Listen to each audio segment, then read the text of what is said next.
kabagwis, no? So, magagabi na. I guess, magsi 6 p.m. na siguro, no? Baka nga 6 na. Dito ako sa aking aviary, no? Sa kids, no? So, nagdagdag ako kanina ng, teka lang, pasok ako, teka lang. Eto, nagdagdag ako ng isang patungan. Ayan. Dami na nila eh. Pag napisa pa yung anim na itlog, di patay na. So, yan. Napag-isip ko, baka lakihan ko to eh. Kaya pag lalakihan ko pa, mapipilitan ako magparami eh. Ako naman sobrang dami dahil nga hindi naman to lahat eh. Lilipad dahil iba dyan matatanda. Mostly matatanda eh. Hindi natin mapapaamo. Kaya mangyayari ito. Ito ang future na papaamo ko to. Itong dalawang brown, itong dalawang bagong YB, 4. Tapos yung dalawang yan. Yung malapit na maamo.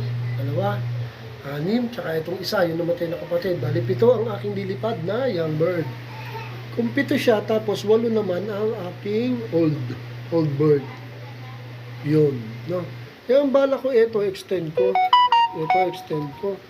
Kaya lang, pag in-extend ko to, paano yun? Wala nang lulusutan. Yun ang problema, ito. Paano ko extend?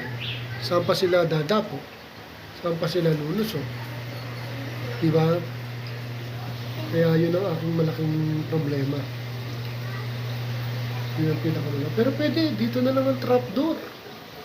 Magiging trapdoor, papatong sila dito. Ito kasi mga kabagwis, kulungan ng pusa yan. Dito sila papatong, papasok doon. O ang galing ko ah.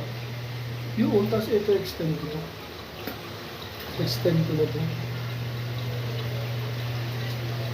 Pwede kong extend to.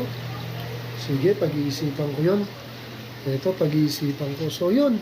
Ito ang unang mapipisa. Ito. Tapos, sunod. Ito, mga aking mga putok. Sila popcorn. Ito, tukanan ng tuka. Baka mangingit lang dito eh. Yun. So, yun, mga kabagis, no? Yun ang plano ko dito sa aking video. May sarili pa silang ilaw. Pero pinapatay ko pag 7 p.m. para makatulog sila na maigi. So, dito muna mag-isip muna ako ng magandang gawin dito sa aking tulungan. Okay?